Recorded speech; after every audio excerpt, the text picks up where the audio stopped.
Doctor साहिबा, जो मौजूदा सूरत हाल है, आप क्या देखती हैं कि 2015 में होने वाला जो मुआहिदा था, 2018 से उससे दस्तबरदारी, फिर 2025 के अंदर होने वाली बैठक और फिर उसी के दरमियान में होने वाला हमला, फिर 2026 का मंजरनामा कि उसमें होने वाली बैठक, फिर उसी के बीच में होने वाला हमला, और अब की बार ये जो बैठक थी और उसके बाद आने वाले बयानात, ये इतने सालों में होने वाली बैठकें, उनके बाद के मंजरनामे और अभी की सूरत हाल में बुनियादी फर्क क्या दिखाई देता है जिसे चंद जुमलों के अंदर समझाया जा सके? इसमें बुनियादी फर्क ये है जो चंद जुमलों में समझाया जा सके वो कि अमेरिका के बारे में ये कहा जाने लगा है, ये उसके साथ एक एडजेक्टिव अटैच हो गया कि एग्रीमेंट नॉन केपेबल है।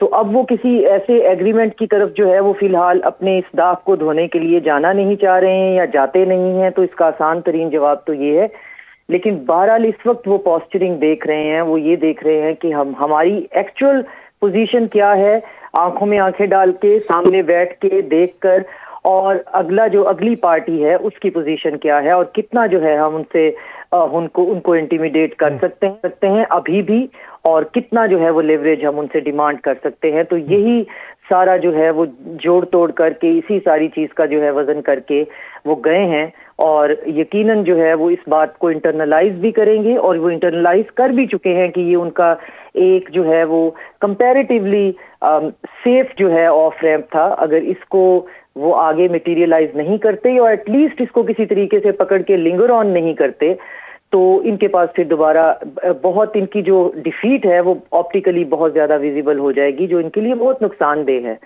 तो उसमें से अब ये कैसे निकलते हैं वो फिर ऑलरेडी आप उस पर डिस्कशन कर रहे हैं, क्योंकि उसमें सबसे बड़ी रुकावट ये है कि उसके अंदर वो उन मालदार लोगों को कैसे कंट्रोल कर। इजराइल प्रॉब्लम नहीं है, इजराइल तो जाहिर है प्रोजेक्ट है उनका, लेकिन इजराइल के अंदर जो लोग हैं और जो लोग उससे एसोसिएटेड हैं वो इतने पैसे के मामले में इतने ताकतवर हैं, और पैसा फिर आपको एब्सोल्यूट पावर भी देता है कैपिटलिस्ट सोसाइटी में।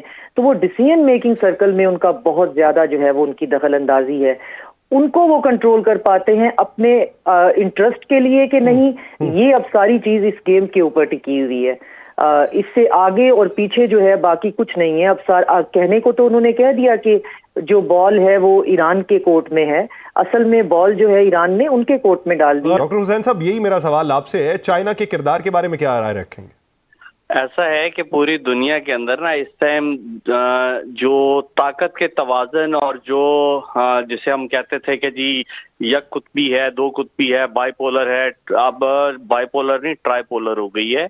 इसके अंदर रशिया है, अमेरिका है और चाइना भी है। और जब तक इंटरनेशनल गेम प्लेयर्स इसके अंदर मौजूद हैं, बज़ाहिर तो देखने में हमें लगता है कि शतरंज की टेबल के ऊपर सिर्फ ईरान और अमेरिका बैठे हैं, लेकिन दूसरी तरफ जो बाकी की कुव्वतें हैं उसके अंदर सऊदीया है, उसके अंदर पाकिस्तान है, उसके अंदर पीछे चाइना है, उसके अंदर पीछे रशिया है और इसराइल है। और वो कल से क्या कहते हैं लबनान के अंदर कत्लो खून जारी रखे हुए। तो ये कैसे पॉसिबल है कि सिर्फ अमेरिका और सिर्फ ईरान बात कर रहे हो? तो चाइना के रूल की तो आप बीच में से निकाल नहीं सकते। ये तो पूरी दुनिया की जो जंग है वो मुआशी मफादात की जंग है।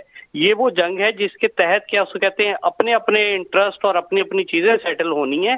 बज़ाहिर तो ये बड़ी छोटी चीजें लग रही है, और ईरान तो मेरा ख्याल है कि 6% पे आ गया था कि जी जो आपकी एटमी न्यूक्लियर सलाहियत है कि हम उसको कर्टेल कर लेंगे। इसके अलावा यहाँ तक भी बात सुनेगी कि जो उनके कतर के पास रखे हुए पैसे हैं, हम सैंक्शंस अगर उठाते हैं तो वो उनके जो फंड्स हैं वो बहाल हो जाएंगे।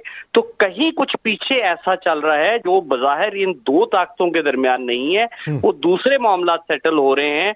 और मेरा ख्याल है कि जब तक बाकी सारी चीजें और ये सारी चीजें डिस्कस नहीं होंगी डीप रूटेड, तब तक इसकी अगली बैठक नहीं होगी, लेकिन होगी जरूर। ये मौजूदा सूरत हाल में अभी हौसला अफजा तो बात यही है कि दोनों कुशन छोड़ के गए। पसे पर्दा जो बातचीत हाई ऑफिशियल्स के दरमियान में हुई और फिर जो सेकंड और थर्ड टीयर जो उनकी यहाँ पर मौजूद थी, उनके माबैन जो ड्राफ्ट्स तैयार हुए, तो किसी न किसी एक नहज तक तो पहुंचे होंगे, कोई बीच का रास्ता तो निकला होगा, लेकिन उस बीच के रास्ते में दोनों तरफ आमादगी दरकार है जिसकी वजह से वापस गए हुए हैं और एक रास्ता छोड़ा हुआ है कि हमने इनके सामने बातें रख दी और हमने इनके सामने रख दी। अब आपका इस बारे में मौक़िफ़ लेना है कि आप क्या राय रखते हैं कि कितने दिन इसका दायराकार मजीद वसी होगा, और जंग जो है जिसको रोका गया है 15 दिन के लिए, मजीद कितने दिन रुकेगी? जी, अस्सलाम वालेकुम राशिद साहब। अच्छा देखें, मेरा ख्याल है कि जब ये सारी टॉक्स के बारे में सीज फायर हुआ और टॉक्स का डिसाइड हुआ, तो हम थोड़ा सा ना एक हाइपर एक्साइटमेंट में चले गए थे कि शायद पहले ही दिन के अंदर इन सारे जितने भी मौजूआत हैं इनके ऊपर कोई डिसीजन हो जाएगा। ये बड़ी कॉम्प्लेक्स सा एक केस है, एक नॉर्मल नहीं है कि जिसके अंदर एक फौज ने एक पर्टिकुलर एरिया के अंदर घुस के कुछ कब्जा कर लिया है और अब पोस्ट वॉर पार्लेंस के अंदर आप कुछ कुछ ले दो के हिसाब से कुछ नेगोशिएशंस के अंदर कुछ आउटकम निकल आएगा। ये इसमें बड़ी डीप रूटेड कॉम्प्लेक्सिटीज शामिल हैं और अभी की नहीं है, वो 1953 से लेके 2026 तक का जो मिसट्रस्ट है, सबसे बड़ी रुकावट वो है। फिर इसराइल का फैक्टर है, फिर न्यूक्लियर फैसिलिटीज, आपकी एनरिचमेंट का इशू है। ये हुर्मुज तो इस सारे इवेंट से पहले था नहीं, ये तो बन गया, अब इशू बन गया। मेरा ये ख्याल है कि I think it is too early to ये कहना कि इसका कोई बहुत जल्दी कोई सोल्यूशन निकल आएगा। ठीक है। लेकिन अच्छी बात यह है कि दोनों पार्टीज, आपने भी इसकी तरफ जिक्र किया, कि एटलीस्ट एक दूसरे को डायरेक्ट सुनना शुरू किया, व्यू पॉइंट लेना शुरू किया, अपनी पोजीशंस को एडजस्ट किया है कि क्या कहाँ के ऊपर बार्गेन पॉसिबल है,